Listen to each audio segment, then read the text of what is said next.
ಎಲ್ಲರಿಗೂ ಸ್ವಾಗತ. ಇಂದಿನ ನಮ್ಮ ವಿವರವಾದ ಚರ್ಚೆಗೆ ನಾವು ಆರಿಸಿಕೊಂಡಿರೋ ವಿಷಯ ಭಾರತೀಯ ನರ್ಸಿಂಗ್ ಕೌನ್ಸಿಲ್ ಅಂದ್ರೆ ಐಎನ್ಸಿ ಅಂತಾರಲ್ಲ, ಅವರು ಬಿಎಸ್ಸಿ ನರ್ಸಿಂಗ್ ಪರೀಕ್ಷಾ ನಿಯಮಗಳಲ್ಲಿ ಒಂದು ಮುಖ್ಯವಾದ ಬದಲಾವಣೆ ತಂದಿದ್ದಾನೆ. ನಮ್ಮ ಕೈಲಿರೋದು ಐಎನ್ಸಿಯ ಅಧಿಕೃತ ಅಧಿಸೂಚನೆ ನೋಟಿಫಿಕೇಶನ್ 7 ಆಫ್ 2025. ಇದು ಬಂದಿರೋದು ಆಗಸ್ಟ್ 13, 2025ಗೆ. ಸೊ ಈ ಬದಲಾವಣೆ ಅಂದ್ರೆ ಏನು, ಯಾಕೆ ಬಂತು, ಮತ್ತೆ ಇದು ನರ್ಸಿಂಗ್ ವಿದ್ಯಾರ್ಥಿಗಳ ಮೇಲೆ ಹೇಗೆ ಪರಿಣಾಮ ಬೀರಬಹುದು, ಇದನ್ನ ಆಳವಾಗಿ ನೋಡೋಣ. ಹಾಗಾದ್ರೆ ಬನ್ನಿ ಈ ಅಧಿಸೂಚನೆಯ ವಿವರಗಳನ್ನ ನೋಡೋಣ. ಖಂಡಿತ. ಮೊದಲು ಇದರ ಹಿನ್ನೆಲೆ ಅರ್ಥ ಮಾಡ್ಕೊಳ್ಳೋದು ತುಂಬ ಮುಖ್ಯ ಅನಿಸುತ್ತೆ. ಏನೋ ಇದಕ್ಕಿದ್ದಂತೆ ಬಂದಿದ್ದಲ್ಲ. ಬಹಳ ಸಮಯದಿಂದನೇ ದೇಶದ ಬೇರೆ ಬೇರೆ ಕಡೆ ಇರೋ ನರ್ಸಿಂಗ್ ಸ್ಟೂಡೆಂಟ್ಸ್ ಐಎನ್ಸಿಗೆ ಮನವಿಗಳನ್ನು ಕೊಡ್ತಾನೆ ಇದ್ರು. ಅವರ ಮುಖ್ಯವಾದ ಕಂಪ್ಲೇಂಟ್ ಏನಪ್ಪ ಅಂದರೆ, ಹಲವಾರು ಯೂನಿವರ್ಸಿಟಿಗಳು ಸಪ್ಲಿಮೆಂಟರಿ ಎಕ್ಸಾಮ್ಗಳನ್ನು, ಅಂದರೆ ಫೇಲ್ ಆದರೆ ಬರೀತಾರಲ್ಲ ಆ ಪರೀಕ್ಷೆಗಳನ್ನು ಟೈಮಿಂಗ್ ಸರಿಯಾಗಿ ಮಾಡ್ತಿರ್ಲಿಲ್ಲ. ಈ ವಿಳಂಬದಿಂದ ಏನಾಗ್ತಿತ್ತು? ಬರೀ ಅಕಾಡೆಮಿಕ್ ಆಗಿ ತೊಂದ್ರೆನಾ ಅಥವಾ ಬೇರೇನಾದ್ರೂ ಇತ್ತಾ? ಇಲ್ಲ, ಬರೀ ಅಕಾಡೆಮಿಕ್ ಅಲ್ಲ, ತುಂಬ ಸಮಸ್ಯೆಗಳಿದ್ದು. ಈಗ ನೋಡಿ, ರಿಸಲ್ಟ್ ಲೇಟ್ ಆದರೆ ಮುಂದಿನ ಸೆಮಿಸ್ಟರ್ ಫೀಸ್ ಕಟ್ಟೋಕೆ ಅಥವಾ ಬೇರೆ ಖರ್ಚುಗಳಿಗೆ ಲೋನ್ ಬೇಕು ಅಂದರೆ ಅದಕ್ಕೆ ಬೇಕಾದ ಡಾಕ್ಯುಮೆಂಟ್ ಸಿಗ್ತಿರ್ಲಿಲ್ಲ. ಅದರಿಂದ ಫೈನಾನ್ಷಿಯಲ್ ಪ್ರಾಬ್ಲಮ್ ಆಗ್ತಿತ್ತು. ಓ ಹೌದು. ಆಮೇಲೆ ಇನ್ನೊಂದು, ಒಂದು ಸೆಮಿಸ್ಟರಲ್ಲಿ ಫೇಲ್ ಆಗಿ ಸಪ್ಲಿಮೆಂಟ್ರಿ ಬೇಗ ನಡೀಲಿಲ್ಲ ಅಂದರೆ ಅವರು ನೆಕ್ಸ್ಟ್ ಸೆಮಿಸ್ಟರ್ ಕ್ಲಾಸ್ಗಳಿಗೆ ಹೋಗೋಕ್ಕಾಗ್ತಿರ್ಲಿಲ್ಲ. ಇದರಿಂದ ಅವ್ರ ಅಕಾಡೆಮಿಕ್ ಟೈಮ್ ವೇಸ್ಟ್ ಆಗ್ತಿತ್ತು. ಕೆಲವೊಮ್ಮೆ ಪೂರ್ತಿ ವರ್ಷವೇ ಹಾಳಾಗೋ ಚಾನ್ಸ್ ಇತ್ತು. ಅಯ್ಯೋ ಪಾಪ. ಹೌದು. ಇದೆಲ್ಲ ವಿದ್ಯಾರ್ಥಿಗಳ ಮೆಂಟಲ್ ಹೆಲ್ತ್ ಮೇಲೂ ಪರಿಣಾಮ ಬೀರೋದು ಸಹಜ ಅಲ್ವಾ? ಖಂಡಿತ. ಹಾಗಾದ್ರೆ ಇದು ಕೇವಲ ಒಂದು ಪರೀಕ್ಷೆ ಟೈಮ್ ಟೇಬಲ್ ಸಮಸ್ಯೆ ಅಲ್ಲ, ಸ್ಟೂಡೆಂಟ್ಸ್ ಭವಿಷ್ಯ, ಅವರ ಹಣಕಾಸು ಎಲ್ಲದರ ಮೇಲೂ ಎಫೆಕ್ಟ್ ಮಾಡ್ತಿತ್ತು ಅಂಟಾಯ್ತು. ಇದಕ್ಕಾಗಿ ಅವರು ಐಎನ್ಸಿಗೆ ದೂರು ಕೊಟ್ಟಿದ್ದು? ನಿಖರವಾಗಿ, ಎಕ್ಸಾಕ್ಟ್ಲಿ. ವಿದ್ಯಾರ್ಥಿಗಳ ಈ ಕಂಟಿನ್ಯೂಸ್ ಮನವಿಗಳು, ಅವರು ಫೇಸ್ ಮಾಡ್ತಿದ್ದ ರಿಯಲ್ ಪ್ರಾಬ್ಲಮ್ಸು, ಇದನ್ನೆಲ್ಲ ಕನ್ಸಿಡರ್ ಮಾಡಿ ಐಎನ್ಸಿ ಈ ಸ್ಟೆಪ್ ತಗೊಂಡಿದೆ. ನಿಮ್ಗೊತ್ತಿರೋ ಹಾಗೆ ಐಎನ್ಸಿ ಅನ್ನೋದು ಆರೋಗ್ಯ ಮತ್ತು ಕುಟುಂಬ ಕಲ್ಯಾಣ ಸಚಿವಾಲಯದ ಅಡಿಯಲ್ಲಿ ಬರೋ ಒಂದು ಸ್ಟ್ಯಾಟ್ಯೂಟರಿ ಬಾಡಿ, ಶಾಸನಬದ್ಧ ಸಂಸ್ಥೆ. ನರ್ಸಿಂಗ್ ಎಜುಕೇಷನ್ ಸ್ಟ್ಯಾಂಡರ್ಡ್ಸ್, ರೂಲ್ಸ್ ಎಲ್ಲ ಅವರೇ ಮಾಡೋದು. ಸೊ ಆಗಸ್ಟ್ 13, 2025ಕ್ಕೆ ಈ ನೋಟಿಫಿಕೇಶನ್ 7 ತಂದ್ರು. ಇದು 2020ರ ಬಿಎಸ್ಸಿ ನರ್ಸಿಂಗ್ ಪರಿಷ್ಕೃತ ನಿಯಮಗಳಿಗೆ ಸಂಬಂಧಿಸಿದ್ದು. ಆಕ್ಚುಲಿ ಆ ನಿಯಮಗಳು ಜುಲೈ 2021ರಲ್ಲಿ ಗೆಜೆಟ್ನಲ್ಲಿ ಬಂದಿತ್ತು. ಆಮೇಲೆ ಏಪ್ರಿಲ್ 2022ರಲ್ಲಿ ಒಮ್ಮೆ ತಿದ್ದುಪಡಿಯೂ ಆಗಿತ್ತು. ಸರಿ. ಹಾಗಾದ್ರೆ ಈ ನೋಟಿಫಿಕೇಶನ್ 7ನಲ್ಲಿ ನಿಖರವಾಗಿ ಏನು ಬದಲಾಗಿದೆ? ಯಾವ ಪಾರ್ಟ್ ಚೇಂಜ್ ಆಗಿದೆ? ಬದಲಾವಣೆ ಇರೋದು ಎಕ್ಸಾಮಿನೇಷನ್ ರೆಗ್ಯುಲೇಷನ್ ಇದೆಯಲ್ಲ, ಅದರ ಪ್ಯಾರಾಗ್ರಾಫ್ 5 ಸಬ್ ಪ್ಯಾರಾ 16ನಲ್ಲಿ. ಇಲ್ಲಿ ಒಂದು ಬಹಳ ಇಂಪಾರ್ಟೆಂಟ್ ಚೇಂಜ್ ಏನಂದ್ರೆ, ಮೊದಲು ಇದ್ದ ಸಬ್ ಪ್ಯಾರಾ 16 ಇದೆಯಲ್ಲ, ಅದನ್ನ ಪೂರ್ತಿಯಾಗಿ ತೆಗೆದುಹಾಕಿದ್ದಾರೆ, ಡಿಲೀಟ್ ಮಾಡಿದ್ದಾರೆ. ಓಹ್, ಆ ಹಳೆ 16 ಏನ್ ಹೇಳ್ತಿತ್ತು? ಅದು ಮೊದಲು ಹೇಗಿತ್ತಂದ್ರೆ, ಸ್ಟೂಡೆಂಟ್ ನೆಕ್ಸ್ಟ್ ಸೆಮಿಸ್ಟರ್ಗೆ ಹೋಗೋಕೆ ಮುಂಚೆ ಹಿಂದಿನ ವರ್ಷದ ಎಲ್ಲಾ ಪೇಪರ್ಗಳನ್ನ ಪಾಸ್ ಮಾಡಿರ್ಬೇಕು ಅಂತ ಇತ್ತು. ಅದನ್ನೀಗ ತೆಗೆದುಬಿಟ್ಟಿದ್ದಾರೆ. ಅಂದ್ರೆ ಈ ಕ್ಯಾರಿಓವರ್ ಸಿಸ್ಟಮ್ ಅಥವಾ ಬ್ಯಾಕ್ಲಾಗ್ ಇಟ್ಕೊಂಡು ಮುಂದುವರಿಯೋಕಿದ್ದ ರೆಸ್ಟ್ರಿಕ್ಷನ್ ಸ್ವಲ್ಪ ಲೂಸ್ ಮಾಡಿದ ಹಾಗಾಯ್ತಾ? ಹಾಗಿದ್ರೆ ಹೊಸ ರೂಲ್ಸ್ ಏನ್ ಹೇಳುತ್ತೆ ಈಗ? ಹೌದು, ಆಲ್ಮೋಸ್ಟ್ ಹಾಗೇನೆ. ತಿದ್ದುಪಡಿ ಮಾಡಿದ ಪ್ಯಾರಾ 16 ಪ್ರಕಾರ ಈಗಿನ ರೂಲ್ಸ್ ಹೀಗಿದೆ ನೋಡಿ. ಸಬ್ ಪ್ಯಾರಾ 2 ಹೇಳುತ್ತೆ, 7ನೇ ಸೆಮಿಸ್ಟರ್ ಪರೀಕ್ಷೆಗೆ ಅಟೆಂಡ್ ಆಗೋಕೆ ಮುಂಚೆ ಸ್ಟೂಡೆಂಟ್ ಹಿಂದಿನ ಎಲ್ಲಾ ಪರೀಕ್ಷೆಗಳಲ್ಲಿ ಪಾಸ್ ಆಗಿರಬೇಕು. ಇದು ಒಂದು ಕಂಡೀಷನ್. ಆದರೆ ಅದರ ಜೊತೆಗೆ ಒಂದು ಇಂಪಾರ್ಟೆಂಟ್ ಪಾಯಿಂಟ್ ಸೇರಿಸಿದ್ದಾರೆ. ಆದರೆ ವಿದ್ಯಾರ್ಥಿಗಳಿಗೆ ಮುಂದಿನ ಸೆಮಿಸ್ಟರ್ಗಳ ಕ್ಲಾಸುಗಳಿಗೆ ಅಟೆಂಡ್ ಆಗೋಕೆ ಪರ್ಮಿಷನ್ ಕೊಡಲಾಗುವುದು. ಇಲ್ಲಿ ಅಲ್ವಾ ಮೇನ್ ಚೇಂಜ್ ಇರೋದು. ಅಂದ್ರೆ ಸ್ಟೂಡೆಂಟ್ಗೆ ಹಿಂದಿನ ಸೆಮ್ಗಳಲ್ಲಿ ಪೇಪರ್ ಬಾಕಿ ಇದ್ರು ಅವರು ನೆಕ್ಸ್ಟ್ ಸೆಮಿಸ್ಟರ್ ಕ್ಲಾಸ್ಗೆ ಹೋಗ್ತಾ ಇರಬಹುದು, ಆದ್ರೆ 7ನೇ ಸೆಮಿಸ್ಟರ್ ಎಕ್ಸಾಮ್ ಬರೆಯೋಕ್ ಮುಂಚೆ ಎಲ್ಲ ಕ್ಲಿಯರ್ ಮಾಡಬೇಕು. ಇದು ಆ ವರ್ಷ ವೇಸ್ಟ್ ಆಗೋದನ್ನ ತಪ್ಸತ್ತಲ್ವಾ? ಖಂಡಿತವಾಗಿ. ಇದು ತುಂಬಾನೇ ಮುಖ್ಯವಾದ ಬದಲಾವಣೆ. ಇದರಿಂದ ಸ್ಟೂಡೆಂಟ್ ಅವರ ಕ್ಲಾಸ್ಮೇಟ್ಸ್ ಜೊತೆಗೆ ಕಂಟಿನ್ಯೂ ಮಾಡಬಹುದು. ಅಕಾಡೆಮಿಕ್ ಕಂಟಿನ್ಯೂಯಿಟಿ ಇರುತ್ತೆ. ಇನ್ನು ಬೇರೆ ನಿಯಮಗಳು, ಸಬ್ ಪ್ಯಾರಾ 3 ಹೇಳುತ್ತೆ, ಫೈನಲ್ ಇಯರ್ ಎಕ್ಸಾಮ್ಗೆ ಅಂದ್ರೆ 8ನೇ ಸೆಮಿಸ್ಟರ್ ಎಕ್ಸಾಮ್ಗೆ ಅಟೆಂಡ್ ಆಗೋಕ್ ಮೊದಲು ಸ್ಟೂಡೆಂಟ್ ಹಿಂದಿನ ಎಲ್ಲಾ ಪರೀಕ್ಷೆಗಳಲ್ಲಿ ಪಾಸ್ ಆಗಿರಬೇಕು. ಇದರಲ್ಲಿ ಚೇಂಜ್ ಇಲ್ಲ, ಇದು ಮೊದ್ಲಿನ ಹಾಗೇನೇ ಇದೆ. ಫೈನಲ್ ಎಕ್ಸಾಮ್ ಅಂದ್ರೆ ನೋ ಬ್ಯಾಕ್ಲಾಗ್. ಸರಿ. ಮತ್ತೆ ಸಬ್ ಪ್ಯಾರಾ 4 ಪ್ರಕಾರ ಕೋರ್ಸ್ ಕಂಪ್ಲೀಟ್ ಮಾಡೋಕೆ ಮ್ಯಾಕ್ಸಿಮಮ್ ಟೈಮ್ 8 ವರ್ಷ. ಅಂದ್ರೆ 4 ವರ್ಷದ ಕೋರ್ಸ್ ಮುಗಿಸೋಕೆ 8 ವರ್ಷ ಟೈಮ್ ಇರುತ್ತೆ. ಇದು ಕೂಡ ಮೊದಲಿನ ಹಾಗೇನೇ ಇದೆ. ಹಾಗಾದ್ರೆ ಸಿಂಪಲ್ ಆಗಿ ಹೇಳೋದಾದ್ರೆ 16(1) ತೆಗೆದು ಹಾಕಿದ್ರಿಂದ ಈಗ ಸ್ಟೂಡೆಂಟ್ಸ್ 7ನೇ ಸೆಮ್ ಎಕ್ಸಾಮ್ ತನಕ ಹಿಂದಿನ ಪೇಪರ್ಸ್ ಬ್ಯಾಲೆನ್ಸ್ ಇದ್ರೂ ಮುಂದಿನ ಕ್ಲಾಸ್ಗಳಿಗೆ ಹೋಗ್ಬೋದು. ಇದು ಆ ಸಪ್ಲಿಮೆಂಟರಿ ಎಕ್ಸಾಮ್ ಡಿಲೇಯಿಂದ ಬರೋ ಸ್ಟ್ರೆಸ್ನ ತುಂಬಾ ಕಡಿಮೆ ಮಾಡುತ್ತೆ ಅಲ್ವಾ? ಹೌದು, ಇದರ ಮುಖ್ಯ ಉದ್ದೇಶವೇ ಅದು. ಸ್ಟೂಡೆಂಟ್ಸ್ ಮೇಲಿರೋ ಅನಾವಶ್ಯಕ ಪ್ರೆಷರ್ ಕಡಿಮೆ ಮಾಡೋದು, ಅವರ ಅಕಾಡೆಮಿಕ್ ಇಯರ್ ವೇಸ್ಟ್ ಆಗೋದನ್ನ ತಪ್ಪಿಸೋದು. ಇಲ್ಲಿ ಇನ್ನೊಂದು ಒಂಥರ ಇಂಟ್ರೆಸ್ಟಿಂಗ್ ಪಾಯಿಂಟ್ ಅಥವಾ ಇಂಟರ್ಪ್ರಿಟೇಷನ್ ಇದೆ. ಈ ಚೇಂಜಿಂದ ಈಗ ಸ್ಟೂಡೆಂಟ್ಸ್ ಒಂದು ವೇಳೆ 5ನೇ ಸೆಮ್ ಫೇಲ್ ಆಗಿ ಸಪ್ಲಿಮೆಂಟರಿ ಲೇಟ್ ಆದ್ರೂ 6ನೇ ಸೆಮ್ ಕ್ಲಾಸ್ಗೆ ಹೋಗ್ತಾರಲ್ಲ, ಸೊ ಮುಂದೆ 5ನೇ ಸೆಮ್ನ ಬಾಕಿ ಪೇಪರ್ ಮತ್ತೆ 6ನೇ ಸೆಮ್ನ ರೆಗ್ಯುಲರ್ ಪೇಪರ್ ಎರಡನ್ನೂ ಒಟ್ಟಿಗೆ ಬರೆಯೋಕೆ ಥಿಯೋರಿಟಿಕಲಿ ಚಾನ್ಸ್ ಸಿಕ್ಕಾಗತ್ತೆ. ಇದು ಟೈಮ್ ಸೇವ್ ಮಾಡಬಹುದು. ಇದು ಕೇಳೋಕೆ ಸ್ಟೂಡೆಂಟ್ಸ್ಗೆ ಅನುಕೂಲ ಅನ್ಸುತ್ತೆ. ಆದ್ರೆ ಒಂದು ಪ್ರಶ್ನೆ ಬರುತ್ತೆ.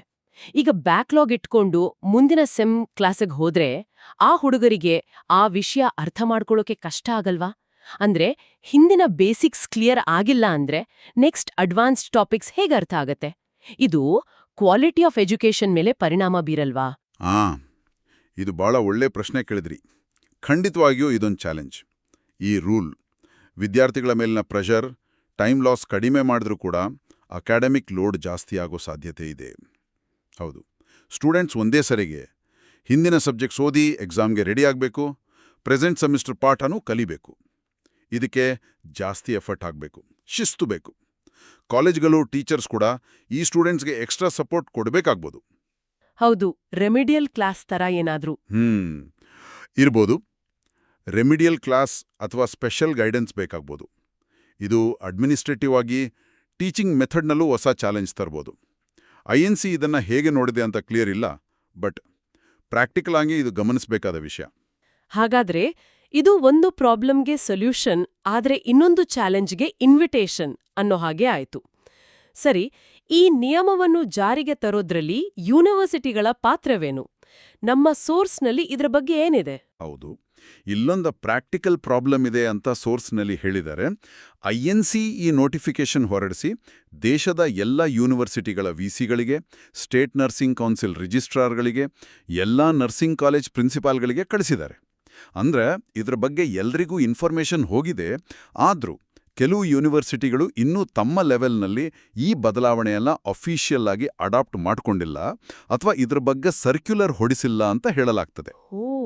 ಅಂದ್ರೆ ಸೆಂಟ್ರಲ್ ಲೆವೆಲ್ನಲ್ಲಿ ರೂಲ್ ಬದಲಾದ್ರೂ ಲೋಕಲ್ ಲೆವೆಲ್ನಲ್ಲಿ ಯೂನಿವರ್ಸಿಟಿಗಳಲ್ಲಿ ಅದು ಇಮಿಡಿಯೇಟ್ ಆಗಿ ಜಾರಿಗೆ ಬಂದಿಲ್ಲ ಅನ್ನೋ ಹಾಗಾಯ್ತಾ? ಇದಕ್ಕೇನಾದ್ರೂ ಎಕ್ಸಾಂಪಲ್ ಇದೆಯಾ? ಹೌದು, ಸೋರ್ಸ್ನಲ್ಲಿ ಒಂದು ಸ್ಪೆಸಿಫಿಕ್ ಎಕ್ಸಾಂಪಲ್ ಕೊಟ್ಟಿದ್ದಾರೆ. ಡಿಸೆಂಬರ್ನಲ್ಲಿ ನಡೆಯೋ ಎಕ್ಸಾಮ್ಗೆ ಆನ್ಲೈನ್ನಲ್ಲಿ ಅಪ್ಲಿಕೇಶನ್ ಹಾಕುವಾಗ ಕೆಲವು ಯೂನಿವರ್ಸಿಟಿ ಪೋರ್ಟಲ್ನಲ್ಲಿ 6ನೇ ಸೆಮಿಸ್ಟರ್ ಎಕ್ಸಾಮ್ಗೆ ಅಪ್ಲೈ ಮಾಡೋಕ್ ಹೋದ್ರೆ ಹಿಂದಿನ ಎಲ್ಲಾ ಪರೀಕ್ಷೆ ಪಾಸ್ ಆಗಿರ್ಬೇಕು ಅನ್ನೋ ಹಳೆ ರೂಲನ್ನೇ ತೋರಿಸ್ತಿದೆ ಅಥವಾ 6ನೇ ಸೆಮಿಸ್ಟರ್ ಆಪ್ಷನ್ನೇ ಓಪನ್ ಆಗ್ತಿಲ್ಲ ಅಂತ ಹೇಳಿದ್ದಾರೆ. ಅಯ್ಯೋ, ಇದು ಹೊಸ INC ರೂಲ್ಗೆ ವಿರುದ್ಧ ಅಲ್ವಾ? ಹೌದು, ಈ ಕನ್ಫ್ಯೂಷನ್ನಿಂದ ಸ್ಟೂಡೆಂಟ್ಸ್ಗೆ ತೊಂದರೆ ಆಗ್ತಿದೆ. ಈ ವಿಷಯದಲ್ಲಿ ವಿದ್ಯಾರ್ಥಿಗಳು ಒಟ್ಟಾಗಿ ಯೂನಿವರ್ಸಿಟಿ ಗಮನಕ್ಕೆ ತಂದು ತಮ್ಮ ರೈಟ್ಸ್ ಬಗ್ಗೆ ಮಾತಾಡಬೇಕು ಅಂತ ಸೋರ್ಸ್ನಲ್ಲಿರೋ ಒಂದು ಒಪಿನಿಯನ್ ಇದೆ. ನಾವಿಲ್ಲಿ ಯಾವುದೇ ಸ್ಟ್ಯಾಂಡ್ ತಗೊಳ್ತಿಲ್ಲ, ಜಸ್ಟ್ ಸೋರ್ಸ್ನಲ್ಲಿರೋದನ್ನ ಹೇಳ್ತಿದ್ದೀವಿ. ಇದು ನಿಜಕ್ಕೂ ಸೀರಿಯಸ್ ವಿಷಯನೇ. ರೂಲ್ಸ್ ಉದ್ದೇಶ ಒಳ್ಳೇದಿದ್ರೂ ಅದನ್ನ ಇಂಪ್ಲಿಮೆಂಟ್ ಮಾಡೋದ್ರಲ್ಲಿ ಈ ಥರ ಪ್ರಾಬ್ಲಮ್ಸ್ ಬಂದ್ರೆ ಅದರ ಬೆನಿಫಿಟ್ ಸ್ಟೂಡೆಂಟ್ಸ್ಗೆ ಸಿಗಲ್ಲ. ಈ ಇಂಪ್ಲಿಮೆಂಟೇಷನ್ ಡಿಲೇ ಅಥವಾ ಕನ್ಫ್ಯೂಷನ್ಗೆ ಕಾರಣ ಏನಾಗಿರ್ಬೋದು? ಯೂನಿವರ್ಸಿಟಿಗಳು ಯಾಕೆ ಬೇಗ ರೆಸ್ಪಾಂಡ್ ಮಾಡ್ತಿಲ್ಲ? ಇದಕ್ಕೆ ಹಲವಾರು ಕಾರಣ ಇರಬಹುದು. ಒಂದು, INCಯಿಂದ ನೋಟಿಫಿಕೇಶನ್ ಬಂದ ಮೇಲೆ ಯೂನಿವರ್ಸಿಟಿಗಳು ತಮ್ಮ ಅಕಾಡೆಮಿಕ್ ಕೌನ್ಸಿಲ್ ಅಥವಾ ಸಿಂಡಿಕೇಟ್ನಲ್ಲಿ ಇದನ್ನ ಚರ್ಚೆ ಮಾಡಿ, ಅಪ್ರೂವ್ ಮಾಡಿ, ಆಮೇಲೆ ತಮ್ಮದೇ ಆದ ಆರ್ಡರ್ ಹೊರಡಿಸಬೇಕು.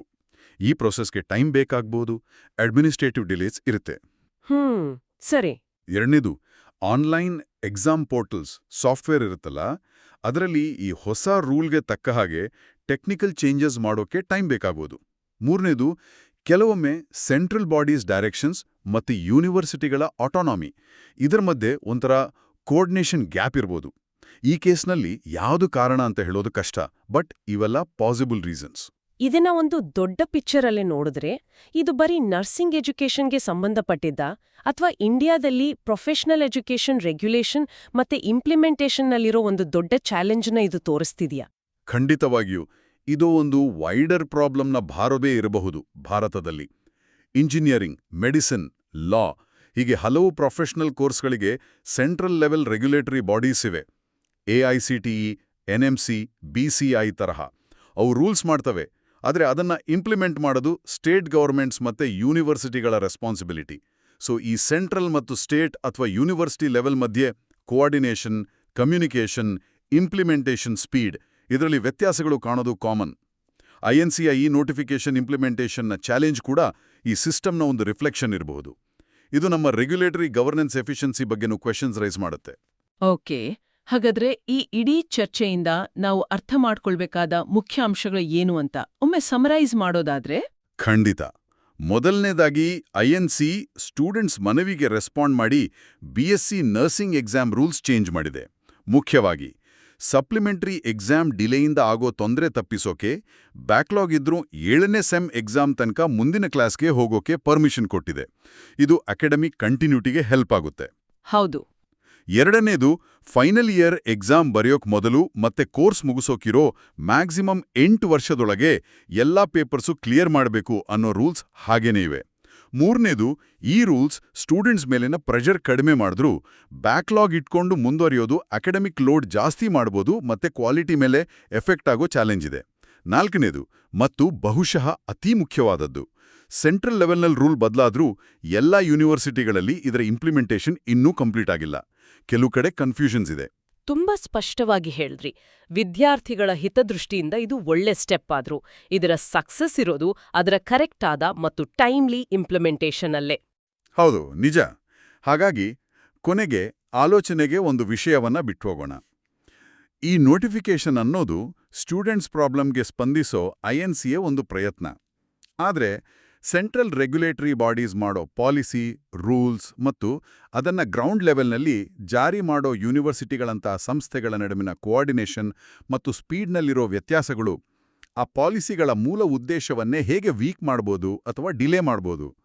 ಕೇವಲ ಒಳ್ಳೆ ರೂಲ್ಸ್ ಮಾಡಿದ್ರೆ ಸಾಕಾ, ಅಥವಾ ಅವು ಎಫೆಕ್ಟಿವ್ ಆಗಿ ಇಂಪ್ಲಿಮೆಂಟ್ ಆಗೋದನ್ನ ಖಚಿತಪಡಿಸ್ಕೊಳ್ಳೋಕ್ಕೆ ಇನ್ನೂ ಸ್ಟ್ರಾಂಗ್ ಮೆಕ್ಯಾನಿಸಮ್ಸ್ ಬೇಕಾ? ಇದು ಕೇವಲ ನರ್ಸಿಂಗ್ ಅಲ್ಲ, ನಮ್ಮ ಪೂರ್ತಿ ಎಜುಕೇಷನ್ ಸಿಸ್ಟಮ್ನ ಅಡ್ಮಿನಿಸ್ಟ್ರೇಷನ್ಗೆ ಸಂಬಂಧಪಟ್ಟ ಒಂದು ಬೇಸಿಕ್ ಪ್ರಶ್ನೆ ಅನ್ಸುತ್ತೆ.